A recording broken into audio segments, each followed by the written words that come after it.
All right, are we getting started? Thanks for coming to our monthly meeting of Gamaholics Anonymous. Please everyone give a warm welcome to our newest member, Nai Wang. Hey everybody! Oh my gosh, there's real people here. I haven't seen real people in 3 years, it feels like. Oh gosh, it's kind of weird coming out of the VR world, but here I am, and I'm here today with you fine folks because I have to admit that I am a gamaholic. Yes, things have happened to me after I became a gamaholic. I was 2 years sober, but then something happened to me personally. I don't know if it happened to anyone else. But the pandemic happened. And I ran into certain challenges during that time. First off, I gained 20 pounds overnight. I don't know how it happened, just instantly came on. I gained 20 pounds, I had to deal with it, and then my hair got longer. Probably because I didn't get cut. I don't know how. And then it changed colors. Does this happen to anyone else? So as you see here, the picture of me in the program was me pre-pandemic. So this is what I used to look like, and this is where I am now. So the pandemic has caused me to do many things that I've never done my entire life, including color my hair. And I'll tell you what, it's a lot of fun. I spent my entire life with short hair. Once it got longer, I was like, well, I gotta cut it off, might as well do something with it, because I was gonna cut it off and be short and normal again. And then I'm like, well, I'll dye it. I'm like, oh, cool, I look good blonde. And I'm like, oh, let me try red, let me try purple, let me try blue, and here I am now, red, blue, purple. I mix them all. And I'll tell you, it's really addicting. I don't know if I'm gonna go back to that again. Because really, the pandemic has really kind of gave us a lot to think about our lives. But also, it's really changed our lives in a great deal. So bye-bye Nai from back then, and here I am now. But I'd like to thank you all for being here early in the morning for this wonderful 2-hour presentation. Because after the pandemic, we had to make changes. For me, I went into the virtual reality world. And actually, since I have a little more time, I'll speak a little bit more about virtual reality later. But it is a total game changer, and it will also totally affect education as we move forward. So anyone else here face challenges that you want to share at this Gamaholics Anonymous meeting that you went through? Any new things, new skills you picked up? I see no one's colored their hair, so you didn't do that. Okay, no one wants to, oh, here, we got a wonderful volunteer, thank you. All right, baking. I actually take a big interest in baking. Woohoo! I made sourdough for the first time. Yeah, it's definitely a lot of fun. Anybody else to pick up something, do something that they didn't do, learn 10 languages? I became a mom. Oh, you can, okay, there we go. That's definitely something life-changing as well. I also Awesome. discovered the hair thing. Discovered the hair thing, I had yeah. short hair my whole life, decided to just stop So cutting. you're a fellow short hairer turned long hairer. Yeah. Yeah, well, when you got it, exactly. So this morning we're going to be covering a lot of information today. So first off, anybody here, raise your hand who attended my mind-blowing 1-hour version of this. Oh my gosh. Oh my gosh, I feel sorry for you. You came back for more. And you're gonna get a lot more. So did your head swell up when you after the session last time? Anybody? Did your head swell up? Did you lose your hair? Anybody lose your hair? There we go. Was it fun, first off? Yes, okay. Well, of course, you wouldn't be back if it wasn't fun. And did you learn at least one nugget of information? 5 pages. 5 pages, okay. There we go. Okay, great. Well, thank you very much for coming back. So just for those who are coming back, of course, I'm going to be repeating the information for those of you who have not. But I'm going to be delving deeper into the same information that I gave you guys in that huge onslaught of information that I gave you all. Plus, there's going to be more information. We're going to have activities. This was, as stated, we want you to bring your own devices, so hopefully you brought tablets, laptops. Of course, everyone has their smartphones. We're going to go through some of the exercises that I talked about. And, oh wait, I just kind of went ahead of the whole thing. Okay, so we're going to go over to the video game industry. We're going to go over how it affects education. I'm going to kind of give you a demo of how gamification is done correctly, what we did in the experimentation process of doing math education, which actually goes, wow, it actually works. Understanding the student minds as gamers. We're going to go over strategies and practices, and as far as Q&A, we're not going to have any Q&A because Q&A is going to happen throughout this entire session. So if you have any questions, feel free to raise your hands, and I might call on you, or I might ignore you. Okay, I'm going to ignore you. I'm sorry, I'm going to call on you, yes. So what if you're not a gamer and you don't know anything about gaming? Is this something that I should probably just leave now, or? So for those of you who were part of my previous session, what would you say to her? No, I mean, will there be stuff that I can apply? Oh, totally. Yes. Well, hear from them. Yes, so this is totally for non-gamers, and we do have gamers in here, but yeah, this is all about informing you and building your level of understanding of gamers so that you can reach those kids. So anyway, so I'm going to say, prepare yourself for crank it to 11. Let's take it to warp speed. Any Trekkies here? All right. 1, 2, okay. Let's take it to ludicrous speed. All right, got some chuckles out of that. Old school movie. I love one of my favorite ones. We're going to take a brain dump. And since this is a 2-hour version of my session, I'm going to, during my 1-hour one, someone came up to me and said, oh my gosh, I learned so much from you. I took 20 pages of notes. I'm like, how in the world did you take 20 pages of notes? And they showed it to me. I'm like, no way. So I'm expecting 40 pages of notes from this session now because we're doubling up. Anyway, so this is just a lot of information. And my job here is to get you into the mind of the gamer and tell people about, about me. And so that you could have an understanding of the kids that you're teaching with. Teaching and basically dealing with, because it's a total change of how the world is happening. So anyway, just a little bit about myself. First off, I was made in Taiwan. All right, it's still funny. Come on, we can still laugh. All right, we really need to turn the air conditioner down here. It's so hot. I wonder if we prop the doors open, if that might help. Although we got the water noise to deal with. Never mind. So I was made in Taiwan. Sorry, I didn't click on the slide. I grew up in a Chinese restaurant. So when my parents immigrated to the United States, they brought me over after I ripened at the age of 2, and then started selling me on the market. I'm just kidding, not that. But they put me to work in the restaurant, and I grew up in a restaurant for my entire life. And we were, like any immigrant family, very poor and struggling to make ends. Also, because of that, I had a lot of challenges. I was English as a second language, and I had difficulty reading. I actually had to go to 2 years of speech class to be able to speak to you like this. So did they do a good job at helping me? Yeah, yes. I think so. And on top of that, I had a little problem called ADHD.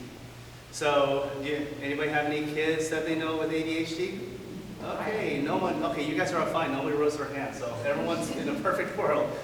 I'm just kidding. It's still early, and I don't drink coffee either. So, and I even failed in a math class. So, because of all these things, my parents were, really poor. They didn't take me to a psychiatrist like everyone else does. Put the kids on meds. So I had to deal with it naturally, not chemically.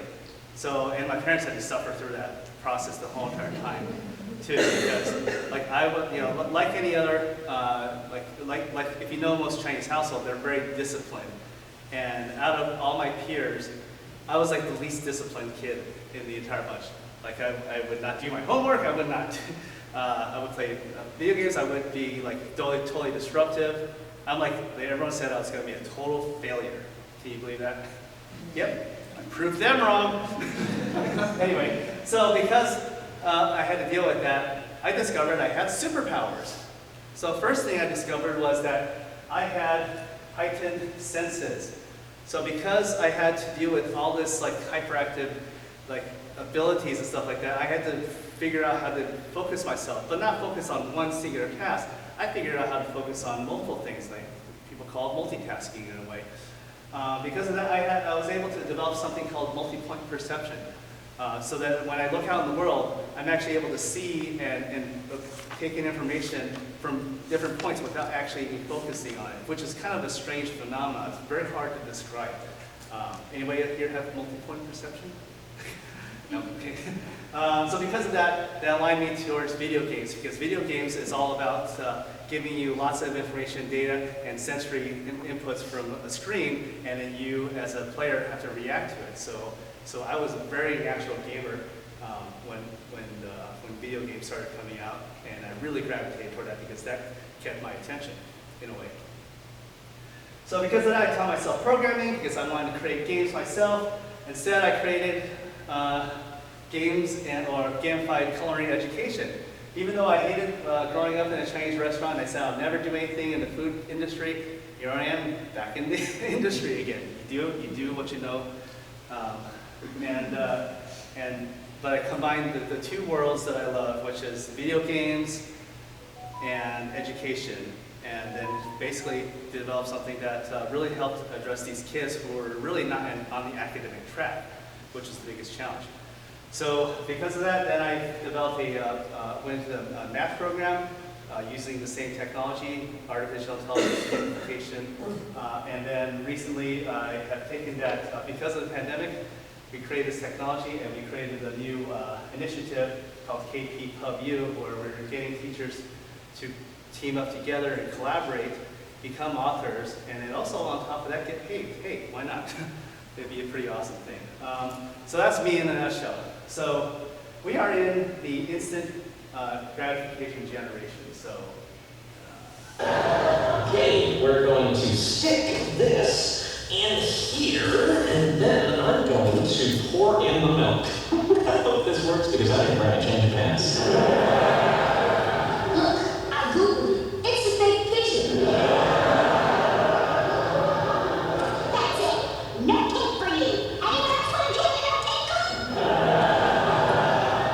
It's just kidding, boys and girls. Everyone gets a cake.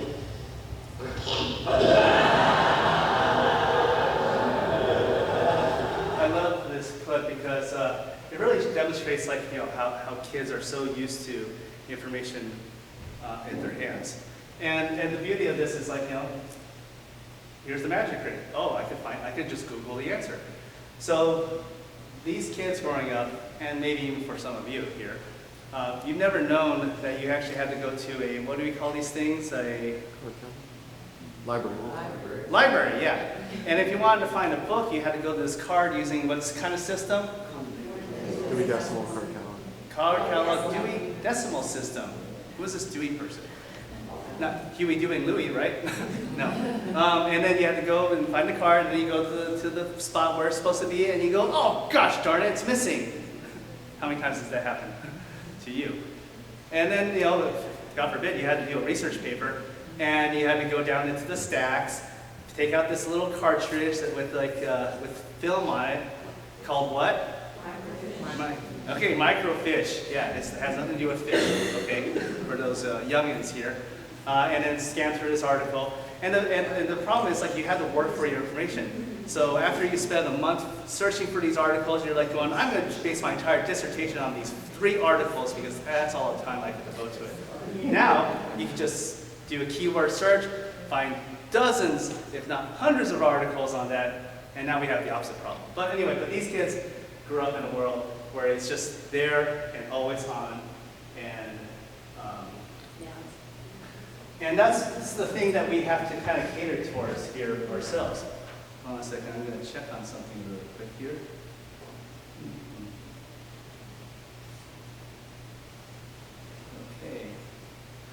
So basically, sorry, okay, so where did this all begin? Started with this thing. This is Pong, yeah. And Pong, although simple compared to today's standard, was a revolution in our minds, because the first time ever, humans were able to manipulate a non-tangible object and make it do things without actually touching it or moving it around. I'm sure it's like ping pong, but now it's digital. So we were fascinated by this whole entire digital world, and that opened up a whole new world of imagination, which then, kind of blew itself up to Pac-Man, then to Donkey Kong, and then to Super Mario Brothers, and then moving on to like Zelda, and then fighting games like Street Fighter, and then Sonic the Hedgehog, where this little hedgehog is running through the screen at 1 billion miles per hour. And you're like wondering, when you're looking at the screen, like how the heck is the kid able to react to that? And even that is slow compared to today's standards. So the evolution of video games have constantly changing and one-upping the entire process. Then in 2016, this thing came out, Pokemon Go. It was a complete game changer because for the first time, people were getting out of their couches and going into the real world to catch Pokemon. So I'm sure everyone knows what Pokemon is here by now, right? But the thing is, like, it took these kids, but not just kids, mostly adults. In fact, I think more adults play this game, including myself, more than kids do. And you're going to these spots, and you're catching the Pokemon, you're collecting them, and you're doing raids and stuff like that. But when it first came out, this happened. So people gathered en masse at parks to catch, oh gosh, what happened there? To catch Pokemon, and they're like, oh my gosh, there's a Bulbasaur over there, let's go get it. And everyone was rushing over to catch that Bulbasaur. Like, this game motivated people to move and go places. That is so different than every other video game in the past where you're sitting on a device or sitting in front of your couch, etc. So let's go back and look at what happened next. 2018, Fortnite came out. It was just a simple game. You log in, you get dropped from a van, a flying van, and then you fall onto the ground with 100 other players, and you duke it out, battle royale style. And the best part was, it was completely free. You didn't have to pay a dime to play this game. And yet, people paid money for it, because it's fun. So that really changed the entire landscape of how people interacted with gaming and really took the world by storm. And then, in 2020, during the pandemic, Oculus Quest 1 came out before that, but that was like a not as good version as the 2. So they launched Quest 2. And actually at the time, since everyone was locked at home, what better thing to do than to go into a virtual reality world? So, but the thing with the virtual reality in this case is that it's affordable. Before, if you wanted to do virtual reality, you would have to buy an average of $1,000 headset. And then you would have to have a $2,000 computer to be able to support virtual reality. So how many people have $3,000 laying around?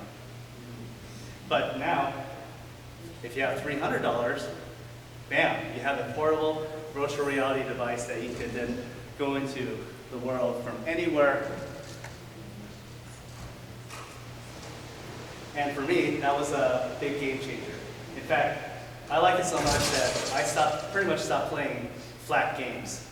I call it flat games, games on a screen. So, and almost exclusively, other than Pokemon and Heyday on my phone, I just pretty much exclusively play virtual reality now. So, are there any gamers here? All right, let's start off with people who were introduced to gaming at an arcade. All right, raise your hands. Oh, cool. Good number of you. So this is back when you actually had to go to a location, typically a smoky bar or a pizza parlor, and then go and play, Pac-Man. My favorite game was Double Dragon. I actually did so well on that. On 1/4, I could play for 10 minutes. That was a lot of time devoted to for 1/4 game because I mastered that game. I played it so much. Anyway, so then who got started during the console age? Like Atari, Nintendo, Sega. Cool, yeah. So now we brought the gaming platform to the home. So now it's more readily accessible. You could do it, you could wake up and play a game. You don't have to get in a car and wait for the arcade to open. Now, who here are PC gamers? A few of you, okay, cool. Now, just since there's a few of you, what do you play on PC? World of Warcraft. Wow, it is wow, actually. There's this game, nobody else has heard of it, called Pod. Okay, Have you heard of Pod? I've heard of Pod, yeah. We used to play it all the time. We didn't have any Nintendo or anything. We only had computer games. All right, And so Pod was fun. Pod was fun, yes. Wait, What? wait. Oh, Quake, oh, good old classic Quake. Yep, Quake, Doom, Duke Nukem. Wolfenstein. My favorite, Rise of the Triad. ROTT. Anyway, so yeah, but PCs were originally meant to be productivity machines where you do spreadsheets and word processing, but they turned out to be extremely powerful gaming platforms. In fact, PC gamers hate console gamers, so there's actually a big division between the two worlds. All right, so so then we go into portable gaming. Who started during like the Game Boy eras or the handhelds? All right, a couple of you, a few of you, yep. So now we can take these games and kind of go places with it, playing Pokemon or all these other games now, so we can take it with us. And then what happened next? Oh my gosh, these smartphones came out. Now, these phones, which used to be used for talking to people, are now huge gaming platforms. So these game developers now have a reach of millions and millions of people because everyone has to have a smartphone. And now the smartphones can become gaming platforms as well. And lastly, VR. Any VR people here? Anybody? Oh, 2, awesome. Quest 2, Beat Saber. Beat Saber, Yeah. and you? PlayStation 4. PlayStation 4 VR, yeah. Yes, VR is good. All right, now let's go into the last one, Solitaire. We play Solitaire? Okay, you're a gamer. Yeah, Solitaire is actually a game. You know, it uses the same psychology as gamification. Words with friends. Okay, that's another one. And then Wordle. Okay. So Wordle, so these are all not video game-esque games, but they're still considered games, and they use the same principles. Okay, so pretty much on what I'm saying is like the world is infused with gamification. Even though you're not playing a video game, you're still suffering the effects of, suffering the effects of gamification. In fact, gamification is so widely discussed in the industry that companies are using it with their mobile apps to entice people to continue to come and purchase their products, like food, especially with fast food joints. So they use gamification. Grocery stores are using gamification. Gamification is everywhere because they're all trying to influence us in some way. So it's more than just like back then, advertising. So advertising was the old medium, gamification is the new medium.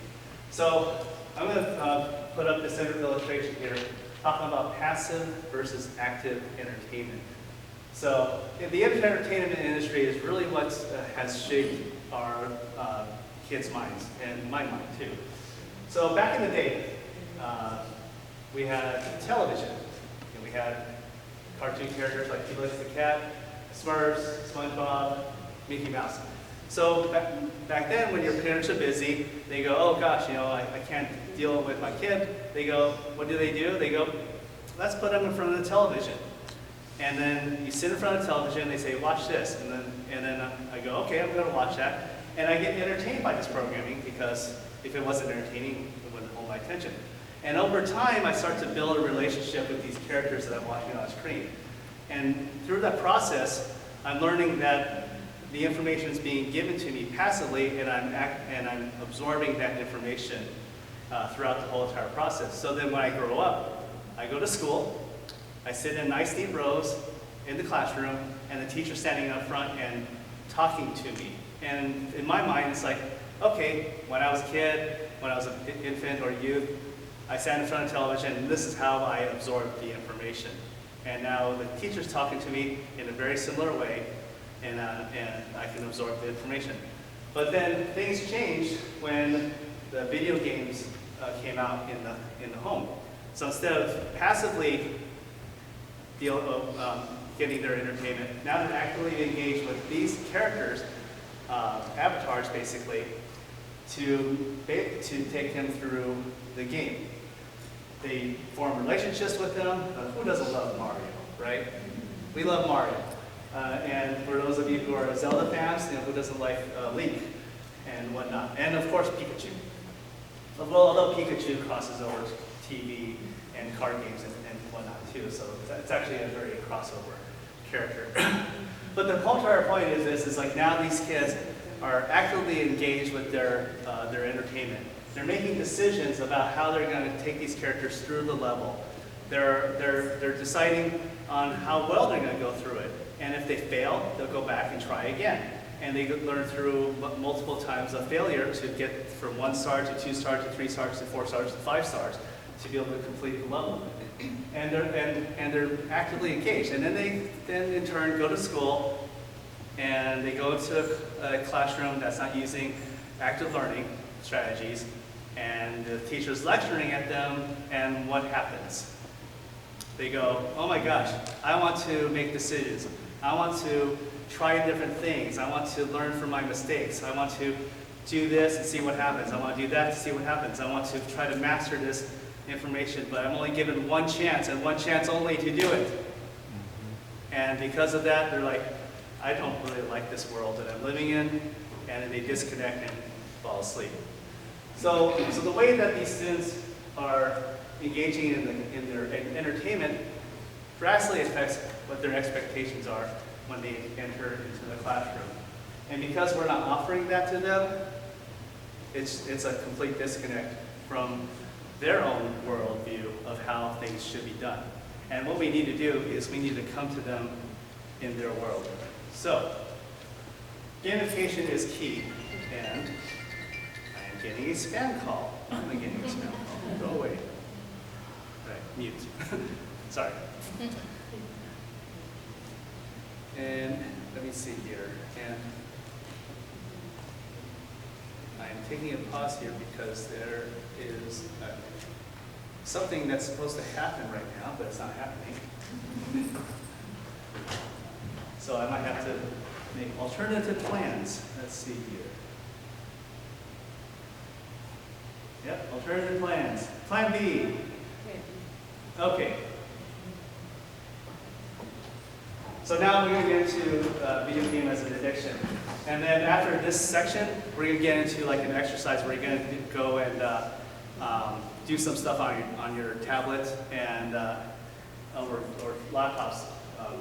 Anyway, so just to let you know, video games are designed to be addicting. In 2018, the WHO officially listed video games as a real addiction. Before that, everyone said, hey, I'm addicted to video games. And people would say, oh no, you're just lacking discipline. You just need to calm down a little bit. No one really believed that it was actually a psychological disorder until the WHO officially named it. I knew it was, a lot of people knew it was, but the general public thought it was just like, yeah, you're just being stupid. Stop saying that. So because the way that the psychology works in video games does create similar effects as you would taking a drug, a chemical drug. It triggers some of the same receptors in our brain that does that. So why is it so addicting? Well, first off, temporary escape. I mean, especially so during the pandemic, because we're all stuck in our rooms. Some people stuck in their giant apartments in New York City, which are 300 square feet, right? and then you need some place to escape to, so you definitely go to the video game world. Then it's also social, and you're also anonymous too. So you meet other people, but you can be anyone or anything you like. So you can be your true, authentic self without being judged by your looks and your demographic. It also presents a challenge and also presents goals. So these are things that makes it addicting. But the last one here is probably the most important that we could use as educators to tap into, which is constant measurable growth. These video games are constantly giving you data, information about what you're doing, how you're improving at the micro level. So every action you do, you go, oh, I got 1 XP, I got 10 XP, I got 300 gold, I got 500 gold for doing this. Oh, I got this cool legendary item for killing this ogre. I got this really awesome ability for doing this, performing a special action in my game. So they're constantly getting feedback all the time on what they're doing. Versus like, what we do in the classroom, you take a test, you get a grade. You perform an action, you might get some direct feedback, you might not. But the difficult thing is like, we as teachers are humans. We cannot take care of 30 kids all at once. So it's not a fault of your own, it's just that we are not computers. We are not video games. But that's what they are expecting. Has everyone here watched Ready Player One? Anybody not watched Ready Player One? Okay. A great movie, you should watch it. Made by Steven Spielberg. Have you heard of him? Okay. And basically it kind of gives you a really good glimpse into the mind of a gamer. But it takes place in this dystopian world where basically the only escape is games. Sitting here in my tiny corner of nowhere, there's nowhere left to go. Nowhere. Except the oasis.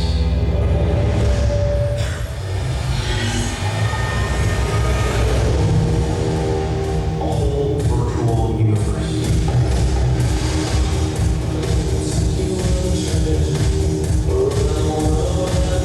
People come to the oasis for all the things they can do. They stay because of all the things they can be. Can you feel those? Yeah. The only place that feels like I need it. Okay, so this trailer is actually very key because it keys into 3 very key elements. Like, you go to there to escape. You stay there because of the experience, and then you can be anything you want. And when I put on the VR headset for the first time, it was just like that. And okay, no, it was not just like that. But the thing is, like, and I was actually quite surprised, actually, because I've been a gamer my entire life, so from all the way down to Pac-Man, all the way up to God of War or Assassin's Creed. And when I started doing VR gaming, I was like, now I'm in the video game. I'm in this world that I've always dreamed of being in. And it was a game changer to the point where, like, I can't play flat games anymore because it's like I feel like I'm not a part of it anymore. So these games are so immersive that you really feel like you're there. Like, I play these cooking games which are fun and silly, but you're just doing these actions and doing these things. And then you do like shooters, you do puzzle games, you do story games. All these things are such a unique world. And then I think back in March, I read this philosophy book. I also do love reading books. I read about 60 books a year, 60 to 80. Typically sci-fi, fantasy, but I also read psychology books and philosophy books. But there's this one called Reality Plus that came out in February, which I was really fascinated about because it was by this philosophy professor who basically posed a question that virtual reality is reality, and our reality is virtual reality. Try to disprove it. And then he went through hundreds of pages of arguments talking about how reality and virtual reality are now intertwined because of this. During the pandemic, this professor, along with his fellow professors, picked these devices up and started having meetups in the virtual world. And they got to see and experience the phenomena of virtual reality meetings. So because of that, I picked it up, and I was never really into like social stuff. I'm actually introverted myself. I don't like people. Yeah, I know, it sounds funny. No, but because like, you know, my comfort zone is to be sitting there by myself, reading or doing something.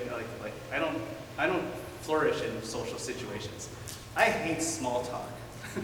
I mean, if you were to talk to me and have a meaningful conversation, I would talk to you for like 10, 15, 20 minutes. Like, you know, I don't like bouncing. Anyway, so I'm getting off topic here.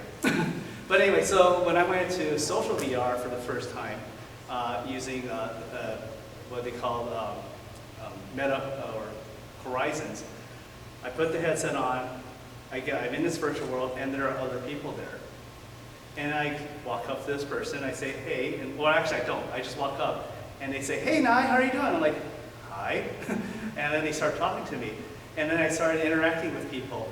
And then because I was curious, I started interviewing these people. You know, that's what I do.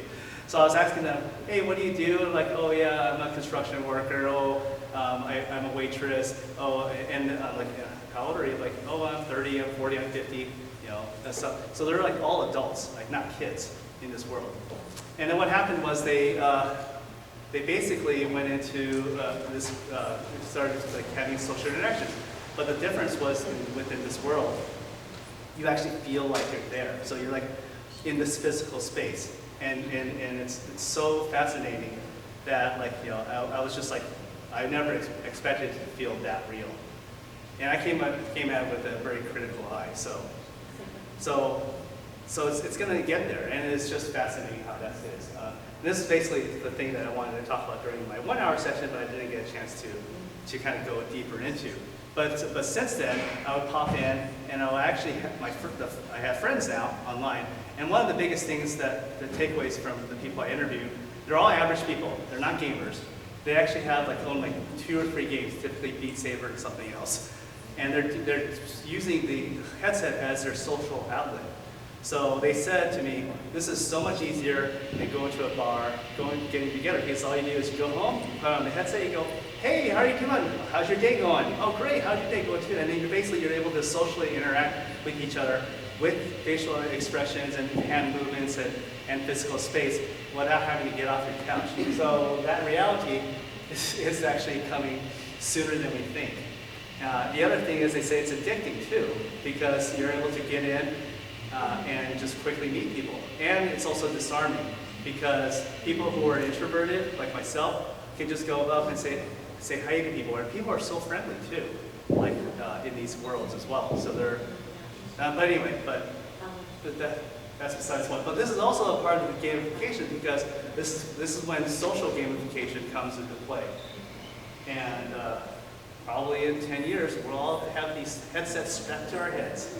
Anyway, so AR and VR is, to me, the future of education. In fact, in the vendor hall, I actually have a booth in the vendor hall. Across from me is this vendor that has a Oculus headset, and they're actually developing VR simulations for CTE skills development and career exploration. And this is a new startup that only came up 2 years ago because of the pandemic. So it's not some company that's been trying to do it for years and years. They're like, hey, this is a great idea, let's run with it.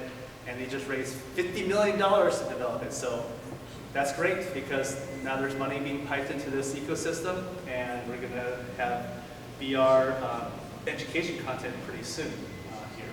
So I'm really excited about that. Okay, so let's look at Maslow's hierarchy of gaming needs, and then we'll get into some worksheet activities here. So first off, it creates a sense of belonging through social interactions. Then it creates self-esteem by overcoming challenges. So when these challenges are given to you, you feel like you're overcoming them and you are getting through it. And then you get self-actualization because you're contributing to a living world.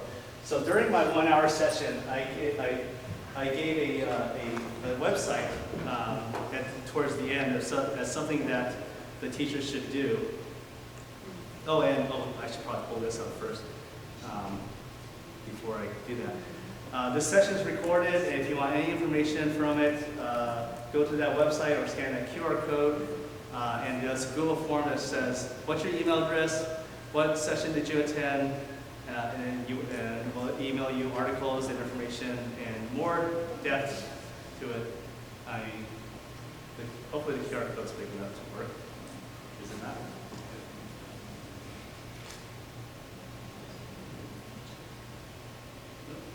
Maybe your QR thing is not working.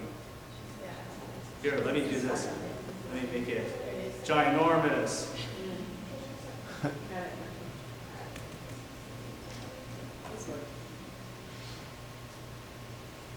Does that work? Yes. Okay. I should have made it ginormous in the first place.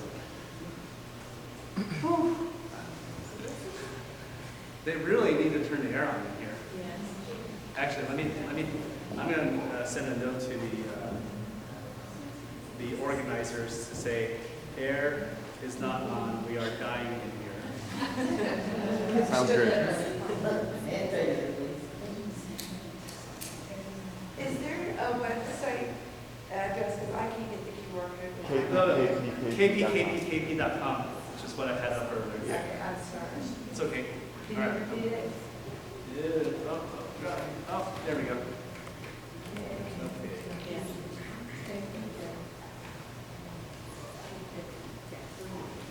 Can you call the hotel and have them turn on the air in the ballroom? Because we are dying in here. Yellow Rose Ballroom. She knows where I'm Okay. So it says, select the session you want to receive. Are we receiving like a PowerPoint or a at. video? You're going to get the PowerPoint, the video, and additional articles and research data. So basically a whole package. So we can click more when we click on the one?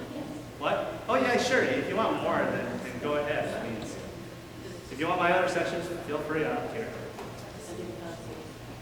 Okay. So this is an exercise that you should take your students to go through.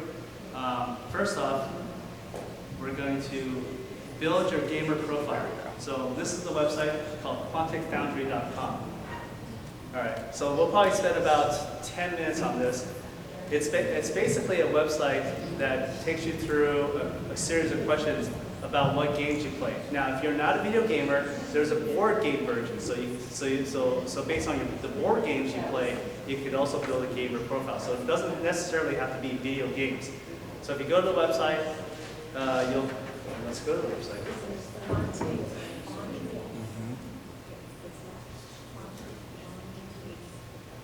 Speed test. Yeah, it's slow.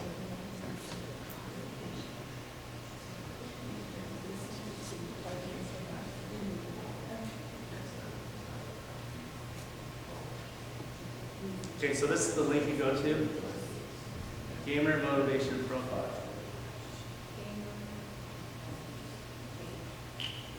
So, of course, you'll need to create an account first. And just go through the survey questions. I can't remember how long it took me to complete it. It wasn't too long. It says 5 minutes. Yeah, about 5 minutes. So I don't. The board game one I never went through because, well, I didn't do that. But I did do the gamer one. So first, are you male, female, male, or other? And then. I'm sorry, say. What website do you go to? Quantic Foundry.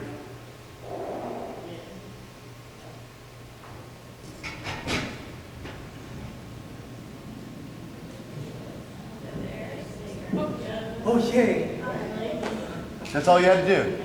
I should have done that initially. I thought someone would come by, I told the AV guy saying, hey, can you get someone to turn it around? And he's like, I'll try. And well, I apologize. Are we supposed to take the gamer motivation profile? yeah. The guy I'm trying to sponsor the esports league is finally getting back to me, so I got to start. Oh, Thank God.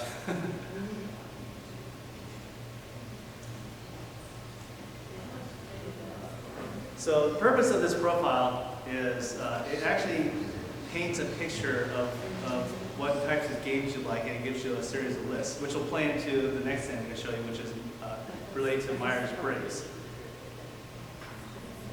So, for example, this is mine.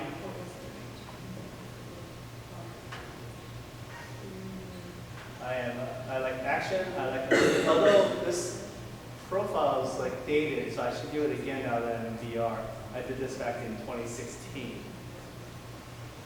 Gosh, I can't believe I've been speaking about this topic since 2016. Although back then it was a different world. Literally.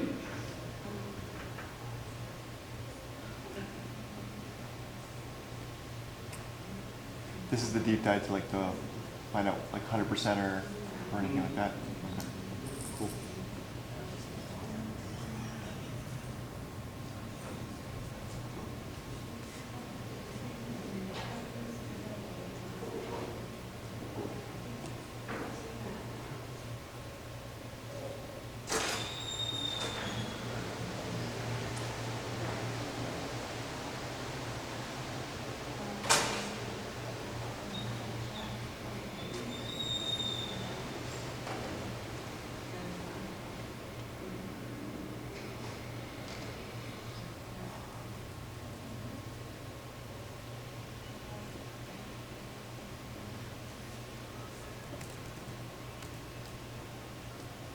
Oh, wow, it's football games.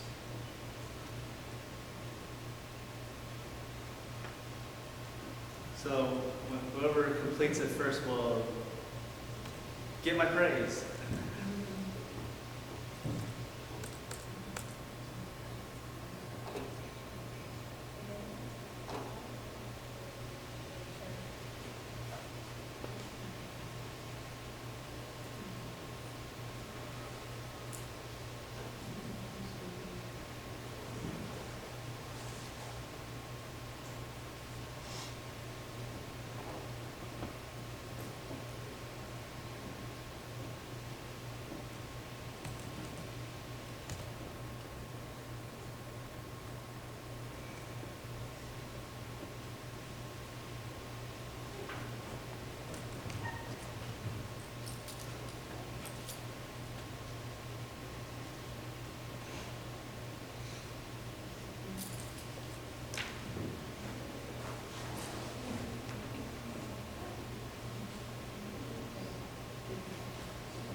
I guess I'll pass this out now.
All right, who's gonna finish first? It's a race.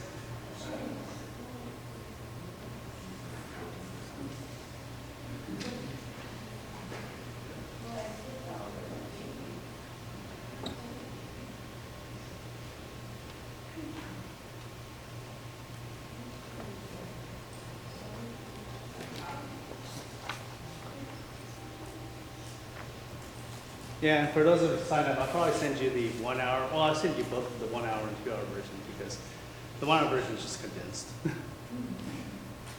finished. You finished, all right. Congratulations. I wish I had a prize for you. Yeah, this is what I was looking for. Yeah, This is something I already have an idea for this awesome, plan. So I do personalities already for work personality. perfect.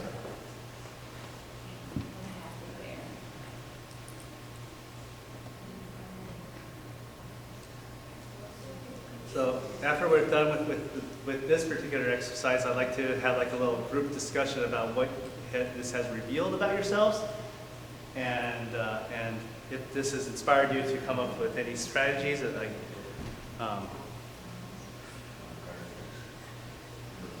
I did notice that no arcade 1-up games were in the thing, so I told him to add that. Well, it's speaking more to modern. Well, although they do have some classic games in there. I mean, that's why I have all. They're all like $2.99, and you can get 12 classic games, and then they're space savers too. That's true.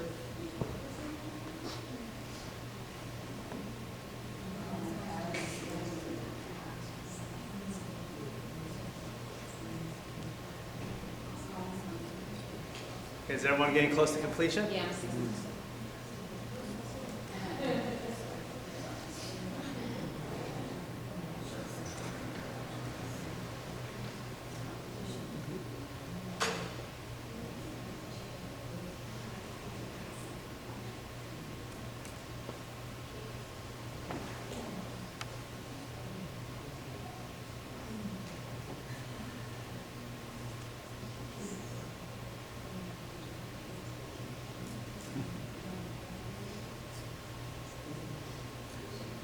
So we're doing this exercise early in my presentation because I wanted to kind of give you a sense of this, because I've been told that because the next section I'm going to get to discusses the why, which is also very important, but really this kind of gives you like a better bridge into the why as well.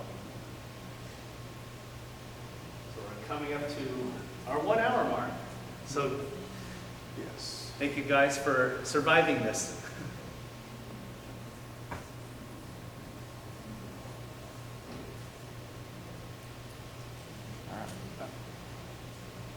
It's I'm guessing cooler, I'm but going to still be not. close to 100%, I guess. Wow. What is your purpose? Gladiator. Also, can we put in our email address or skip? Yeah, I'm definitely a grinder. Yeah, if you put in your email address, then you'll log in and look at your profile and get it updated. Okay. They actually don't send you any information. I did this like 6 years ago. So, 6 years ago? Yeah, 6 years ago. And I haven't received any information from them at all. So where's your chart? Oh, sorry. There it is. Oh, cool. You're a rectangle. So what does that mean? Oh, nothing. It's just how it It's just, yeah, it's just way like if I look at this, you know, creativity is a big part. And Yeah. I did notice that when I was answering the questions. Yeah. So when you get a chance, like pull up your chart. I like to see it.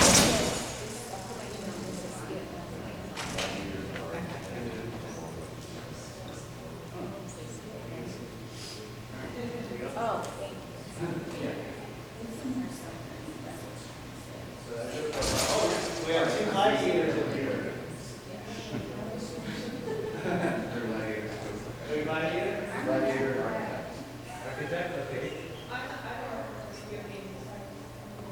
Well, so you do there's a board game version one too. So you do board games. I've never been, Okay. Yeah. my brother's walked and we were like, the girl and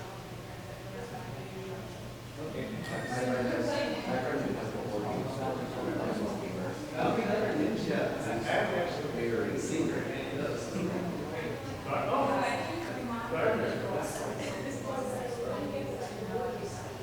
Oh, then there's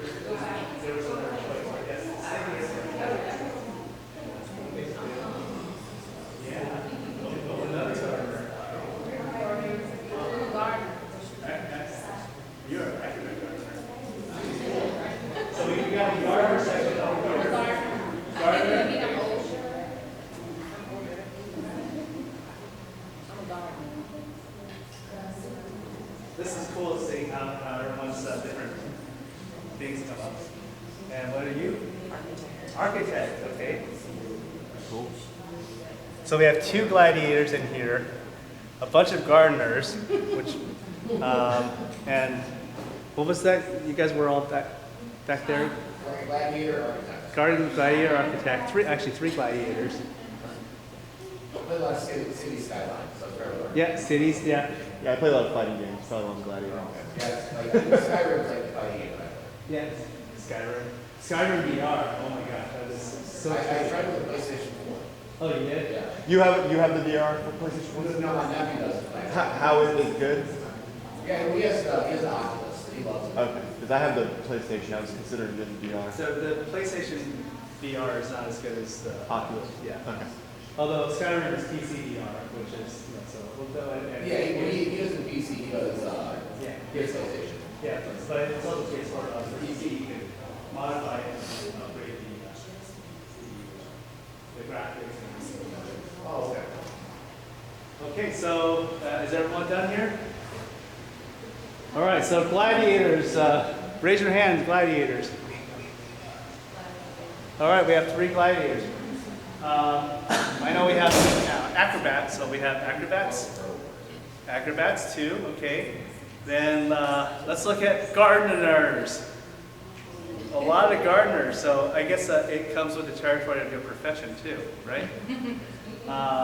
We also have, so let's see here, what was it? Oh, architects, sorry, architects. So there's some people who cross over. You got gladiator architect, what, just architect? Just architect. Just architect. And then, what am I missing? Acrobat. Huh? Acrobat. Oh, I did say, did I? No, wait, acrobats. Okay. Anybody else? All right, so who are dual classes? So who actually has 2 classes? Meaning, yeah, okay, so we have you guys, you, anyone else are dual class? Dual class? Okay, so that means you're very versatile. You could go between the 2 different things. It's like if you were in the zodiac, say you're a cusper. So you can bounce between the 2 pretty easily. So through this exercise, what did this reveal to you? Anything? Like what's important to you? Okay. know? What's important to you? Anyone else? It explains why I play the games I play. Yeah. Explains why I play the game. She plays the game she plays. Okay. So if we look at, oh, where was it? Let me get back up here because I left my mouse up here. To mine.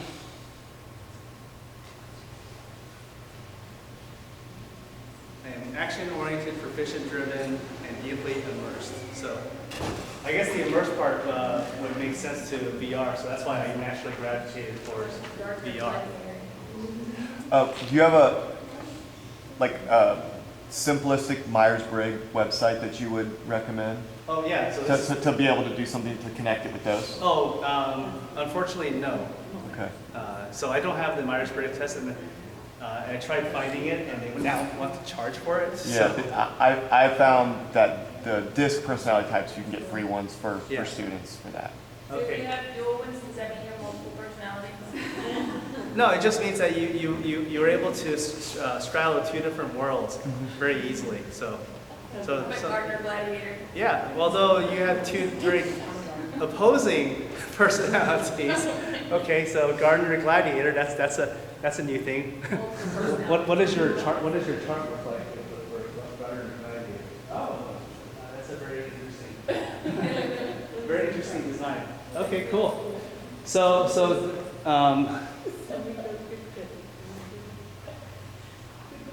Steve here said that he thought of some strategies he could use for this in the classroom. Would you like to share? Yeah, so I'm a CTE teacher, and I teach different career paths. And so in sixth grade mainly, I start that career process, and we take personality tests to try to help them understand like what job categories would be like. If you hate your job, you're not going to be good at it. You don't want to be good at it. So this in 6th grade, you hear I want to be a gamer, I want to be a gamer, I want to be a gamer, and I'll be honest with you, I'm in my 40s, and I'm like, you're not going to make money off this. But I've been getting a really good education the last couple of days on this. So I think that connecting, some of these things, plus we do a King of Gators club. once a week, and also comparing this and working this and finding out, I think through my classes too, I find out who my esports people would be as well. But really just understanding, like, big part of my class is, if you understand about yourself, then like, you know, learn what you're good at, like why you like things, it just makes life better for you. It doesn't matter what you do, you'll always be happy. And so this is a way that now, and the personality test I do is, you know, it can be a kind of boring and kids do like it, but not everyone. And this is a way to kind of do the same thing, but make it more on their level, like you said, like make it more like a game. Did you say you do gardeners too? Like, what do you mean? The gardeners, like the multiple ones, do you do the multiple? Yeah, I do, no, so I don't go that far. So I stick with the work personality types, like it's the DISC test, like dominant, inspiring, supportive, cautious, careful. Because like, you'll find out, like, if you're cautious, careful, you're a rule follower, so you need to probably be like math and science, because that's real big rules, because those things will work to blow stuff up. And, you know, inspiring people are like us, like teachers, and people, like, if you have like a high up personality type, then you're an extrovert, not an introvert, and you can start like looking at jobs that are involved with people. You realize being around people is making you happy. So it doesn't matter, like, you know, I'm a perfect example of this. So that's why, you know, I'm a teacher now. I've not always been a teacher. I've had many different jobs, but I realized, oh my gosh, they're all kind of the same. These are my skill sets. So. What was the name of that test you just said? DISC, D-I-S-C. It's if you go to free personality, I think it's freedisctest.com, and then they do ask you to put an email in, and this is where I tell you, you can put no at no.com and it'll accept it. And that way, well, because the point is it's a website. They're trying to get free subscribers. So I don't want my kids getting spam. They're in 6th and 7th grade, so they don't have emails. So it's a way for them to do it, and then I make them reflect on it, like, what jobs now do you think that you want, and does this match up for? You know? And then in 7th and 8th grade, we start getting into more of these different, you know, testing different categories. So what was the website again? I'll put it. Freedisctest.com. D-I-S-C. Yeah.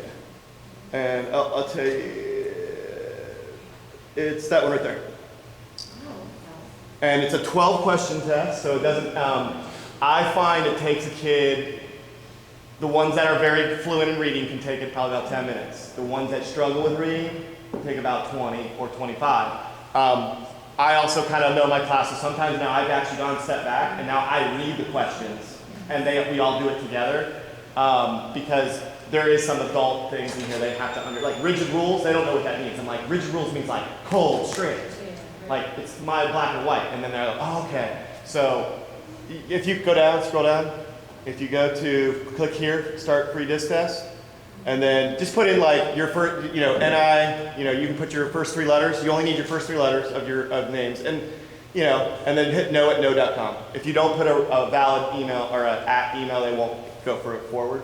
Yeah, one more letter, you gotta put one more letter, you have to have 3 each. Oh, they'll let you, all right, that's new.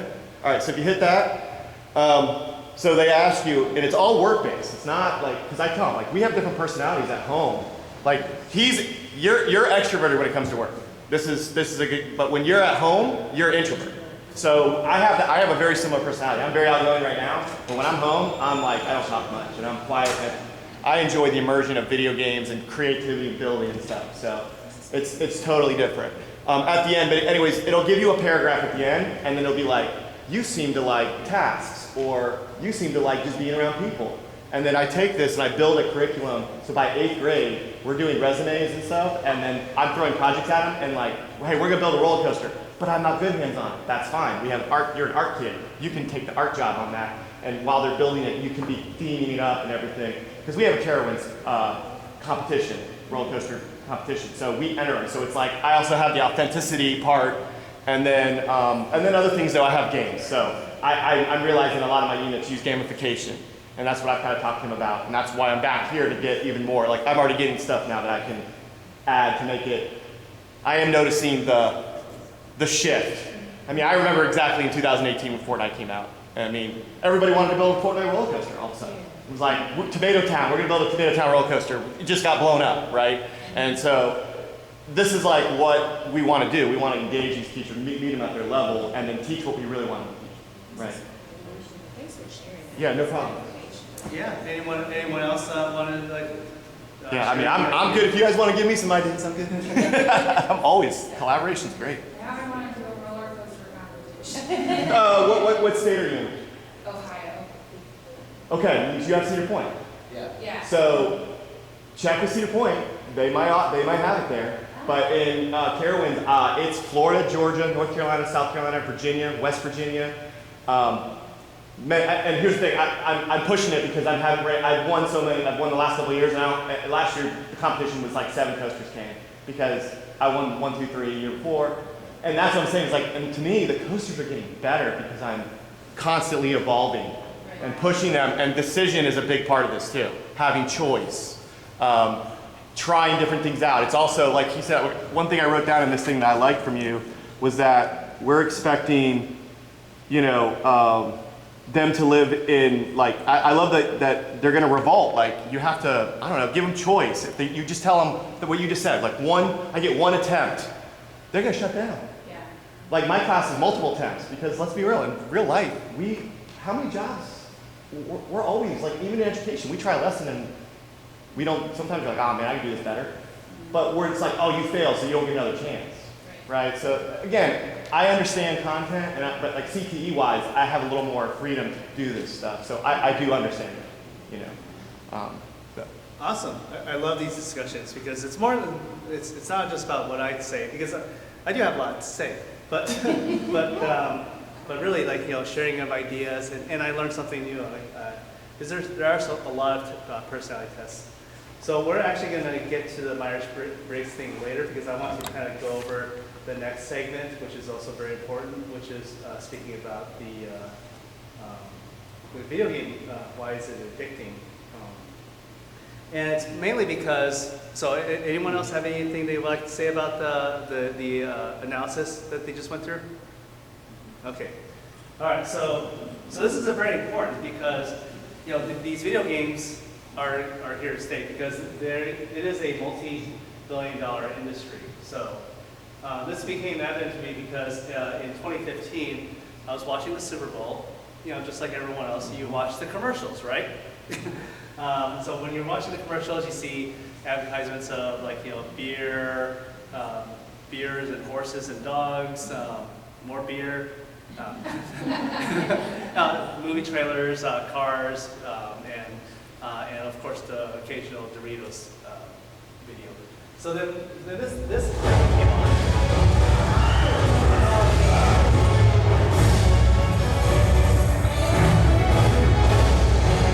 So I was surprised because this is a game I played at the time, and it's free. It was a great game. And oh my gosh, Big Buffy Boy 85. that's Liam Neeson. Yeah. Take my gold. Think again. I'm coming for you with lots of barbarians and dragons. I can't wait to destroy your village. But you beg for mercy. But you will get no mercy.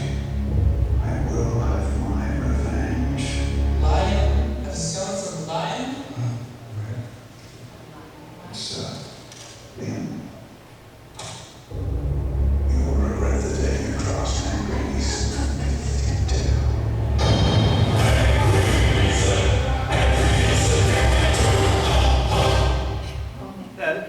It was a funny part. So two surprising things. First off, it was in the Super Bowl, and Super Bowl ads are expensive, right? They're back then basically $1 million a minute. I think don't quote me on it. And then they also had Liam Neeson in the spot. So I'm like thinking, this game that I play for free, I don't pay any money for.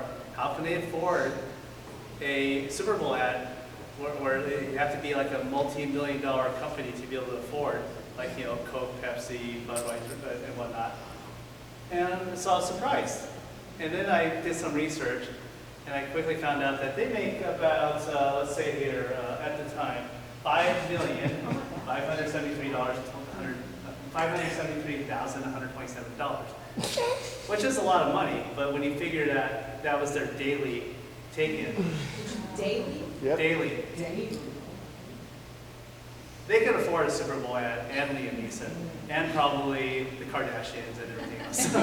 So I didn't realize that mobile gaming was so profitable for a free game, because they hook you by saying, hey, if you pay us $1, we'll give you some extra stuff to make your base grow faster. If you pay $10, we'll give you more. If you pay this amount, we'll give you diamonds and things like that. So all these microtransactions translate to be that. 90% of the players don't pay a dime, but 10% fund their entire thing. So if you look at this figure here, so the video game industry in 2022 is a $200 billion industry. That's pretty huge.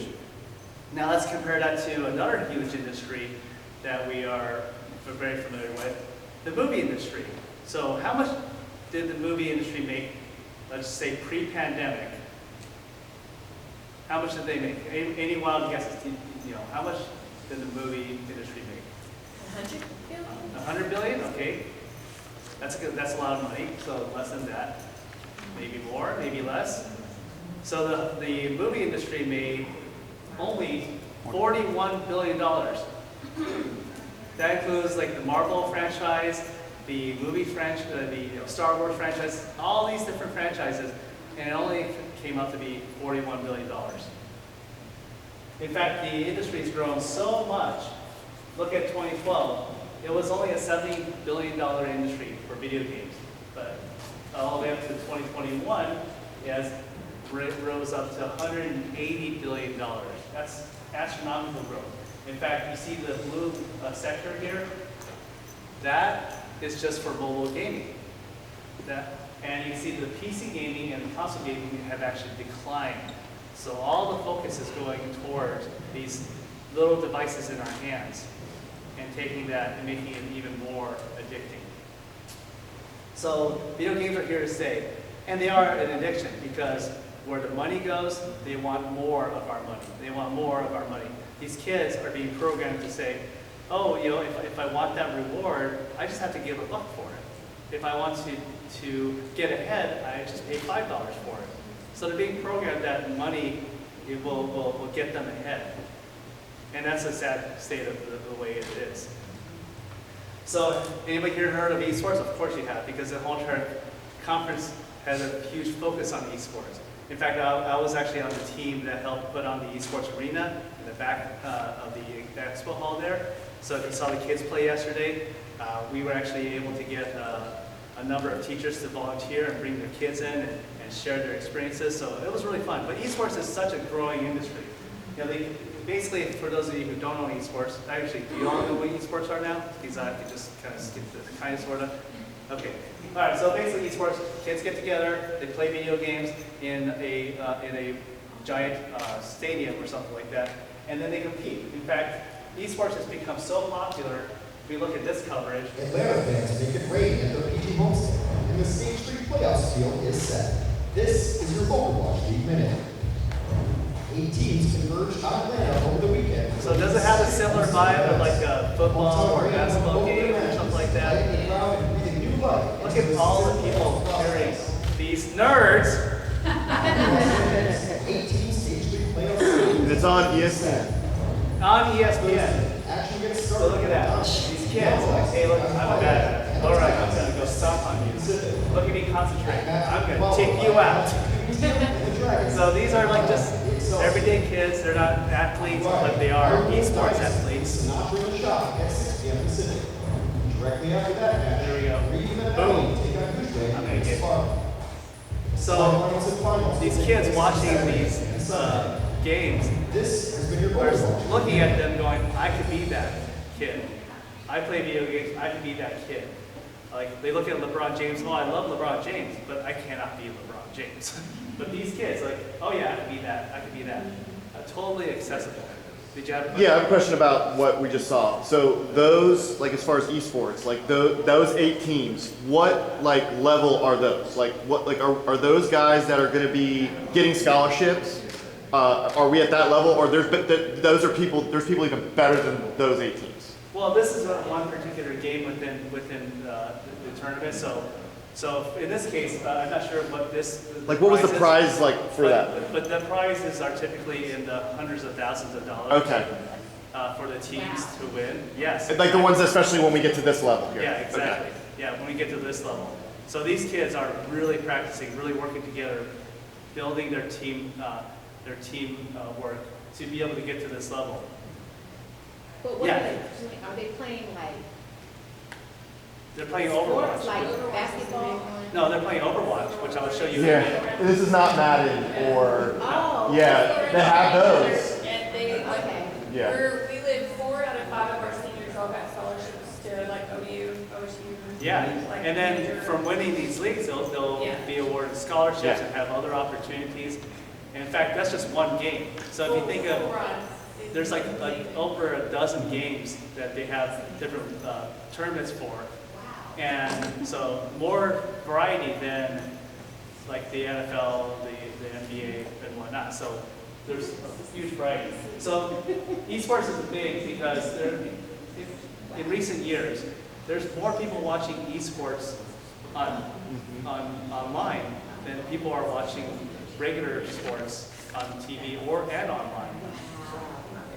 So these kids are watching these games. They're like, it's basically like everybody watches it. Not everybody, we don't.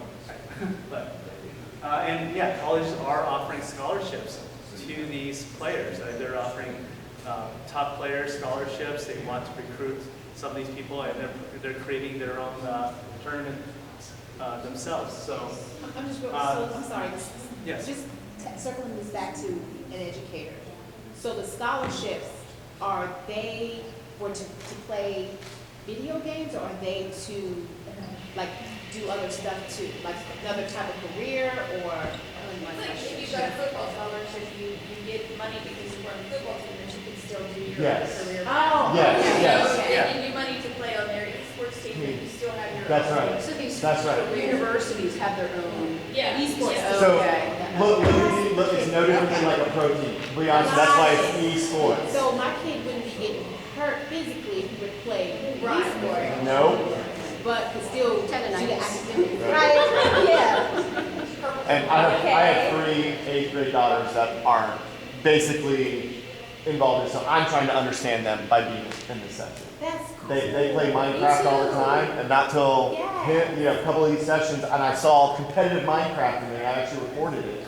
Right. I was like, wow, there's, I'm thinking the wrong way. Like, maybe I should let them cultivate this more, because what they're doing is getting with their friends and they're team playing together with a common objective.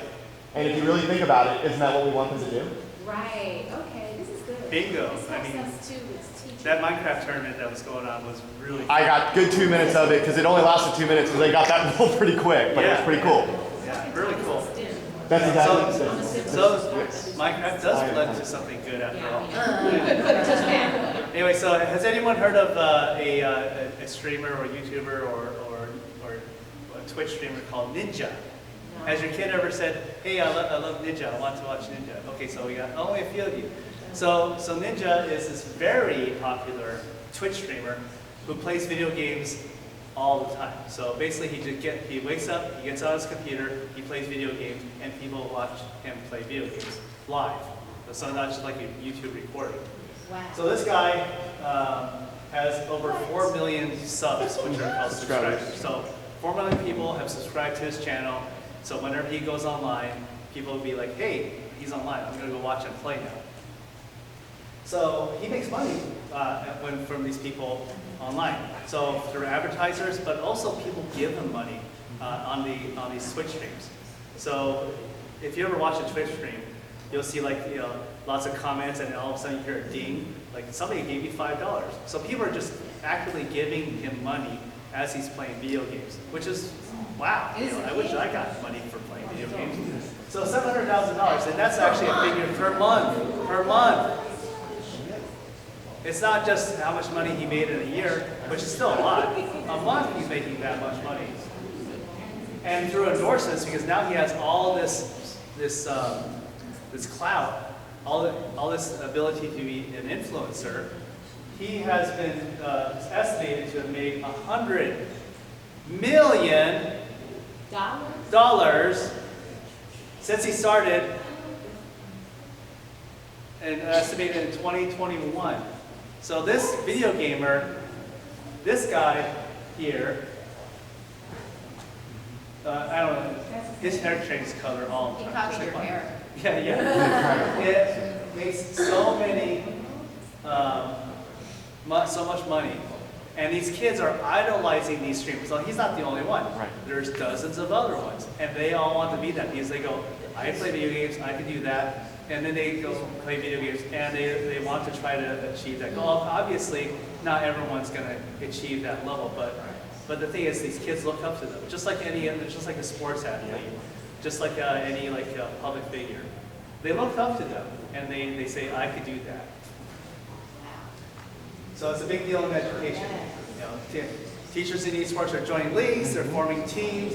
It has the same effect as traditional sports when you build a esports team.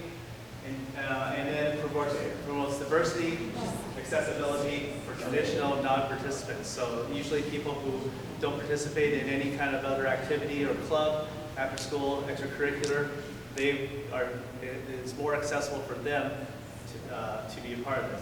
And because of that, it promotes a sense of belonging.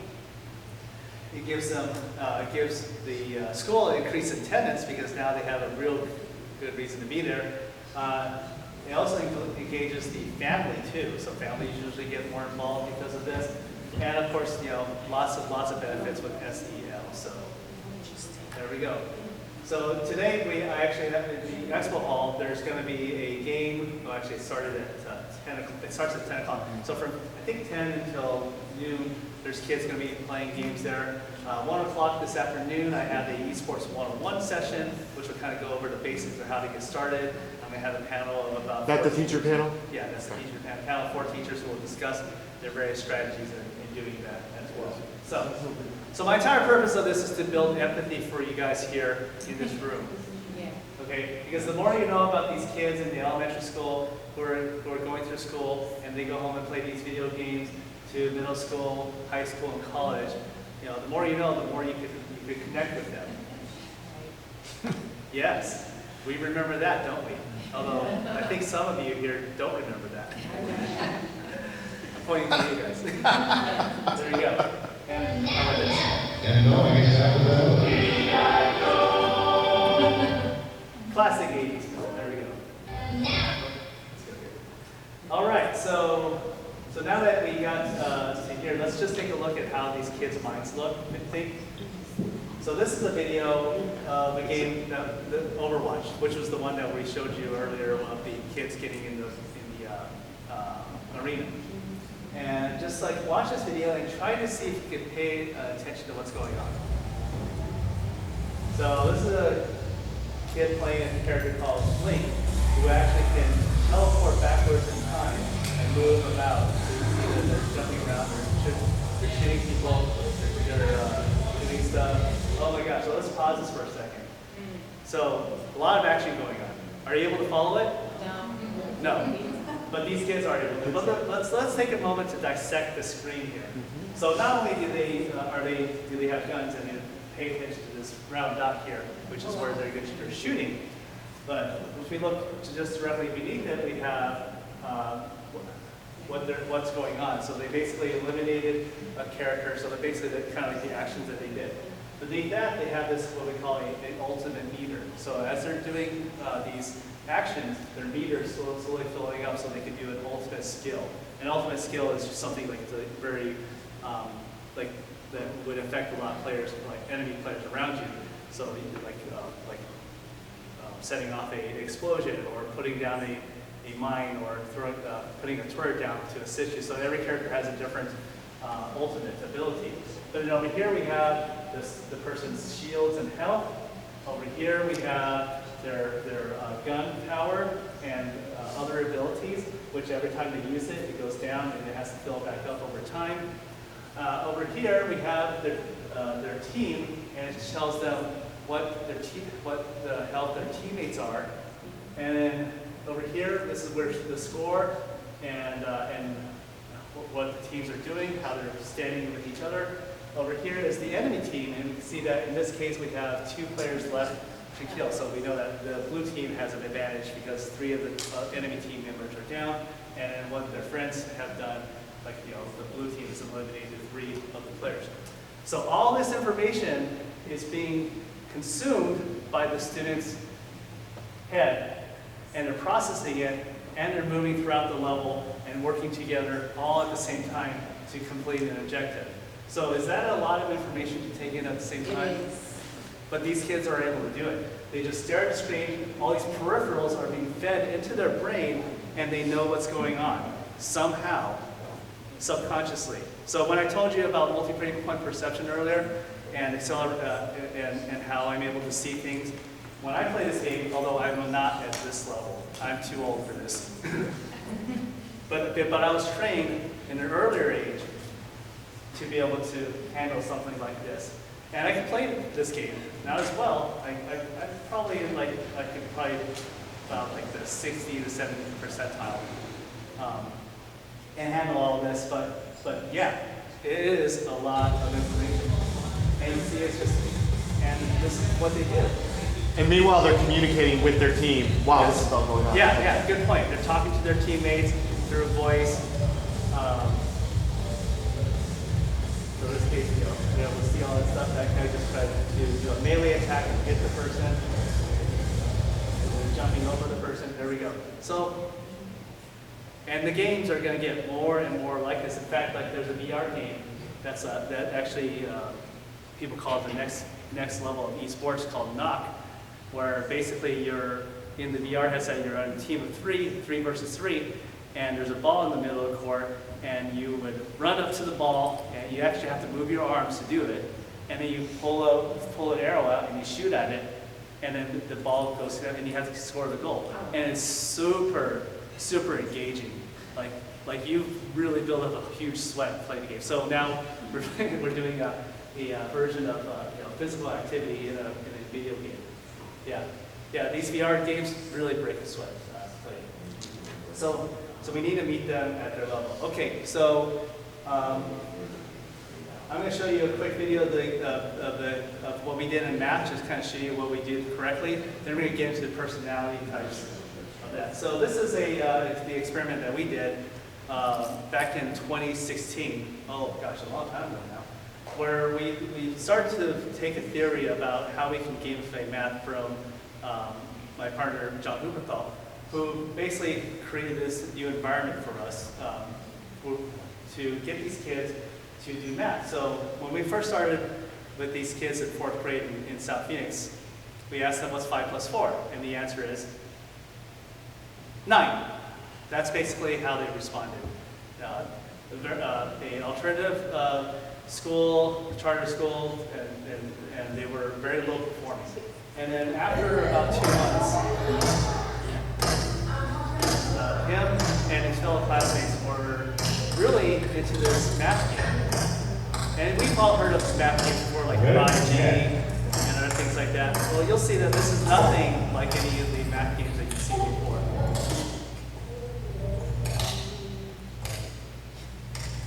And here he is, now able to do that without any errors. Isn't that incredible?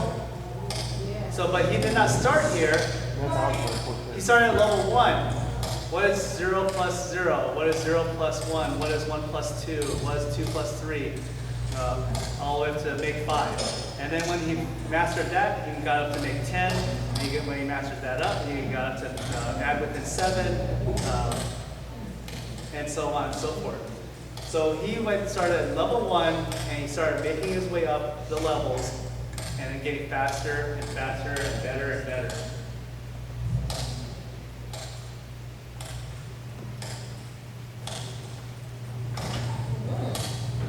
So after a minute, and the challenge is 1 minute, how many questions can you answer correctly? And they love that challenge. What game is this? 60 and 0. 60 and 0 wrong. Look at that. So it's not a game actually. It's a project. It's called the Math Fluency Project that we created, and we're actually currently still in the research stage where we're looking for schools to participate and provide data and feedback on this group. It ranges all the way from elementary to GED. So this one, I'm just going to show you a little clip of this one where basically a couple months later. So they're still at it a couple months later. They have not gotten bored of it. And I'll just get into that. You can see more complicated questions. And then we'll go into, and that was like in less than 80 days. And then we have something like this. Okay, go. My name is Ryan. I'm Hyperinformation. I have 2,000 points. And let's see if I said do questions. Okay, let's do it. So now he's leveled up to our word bank. Just fast forward to the here. See, he's able to answer these questions. Not as fast as before, but you can see that as he's leveling up, he's getting more and more complicated questions, and so on.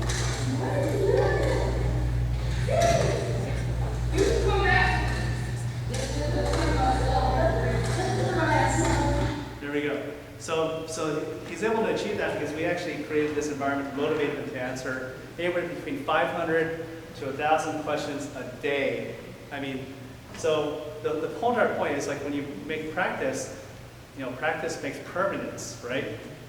But getting kids to practice math problems or anything academic related is a chore. But when you get kids to do practice for in a game environment, then it really it's nothing to them. And actually, I do have to go to the next section because that makes sense. So do you guys want to go home? Do you want to keep playing?